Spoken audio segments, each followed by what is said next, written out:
So healthy snacks ఏంటి? So చాలా మందికి వచ్చే డౌట్ ఏంటంటే, మేడం నాకు హెల్దీ స్నాక్స్ అనేవి అవైలబుల్ ఉండదు, నాకు టైం ఉండదు, నేను కుక్ చేసుకోలేకపోతాను. సో అలాంటి వాళ్ళకి ది బెస్ట్ ఆప్షన్ ఏంటి అంటే ఫ్రూట్స్ అండి. Fruits and vegetables are the best option. మీరు బయటికి వెళ్లారు, మీకు చాలా ఆకలిగా ఉంది, అక్కడ ఒక సమోసా ఉంది అండ్ పక్కనే ఒక బండి ఉంది, ఫ్రూట్ బండి. లైక్ ఎగ్జాంపుల్ మీరు బనానా తీసుకోండి. సో అదే సేమ్ అమౌంట్‌కి మీకు 3 బనానాస్ వస్తాయి. మీరు ఒక్క బనానా తిన్నా గాని కూడా మీ స్టమక్, మీ హంగర్ అనేది సాటిస్ఫై అవుతుంది. అండ్ మీకు బాడీకి కావాల్సిన న్యూట్రియంట్స్ వస్తాయి.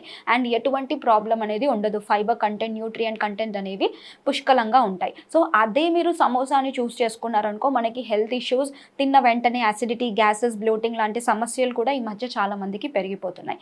సో అందుకని మీరు ఎప్పుడే గానీ హెల్తీ ఫుడ్స్‌ని చేసుకోవడం చాలా ఇంపార్టెంట్. సో ఫ్రూట్స్, వెజిటేబుల్స్ కాకుండా ఇంకా వేరే ఆప్షన్స్ కనుక మనం చూసుకున్నట్టయితే మొలకెత్తిన విత్తనాలు. సో ఈ మధ్య మొలకెత్తిన విత్తనాలు ప్రతి ఒక్క షాప్‌లో అమ్ముతున్నారు. సో అలా మీకు ఇంట్లో చేసుకోవడం ఇబ్బందిగా ఉందంటే అలా బయటన్నా కొనుక్కొని తినొచ్చు. బికాజ్ ఇది ఫ్రెష్‌గానే ఉంటుంది. జస్ట్ నీళ్ళలో నానబెట్టి వాళ్ళు స్ప్రౌట్ వచ్చేంత వరకు పెడతారు. సో ఎటువంటి ప్రాబ్లమ్ ఉండదు. అలాగే రాగా మీరు కన్జ్యూమ్ చేసుకోవచ్చు.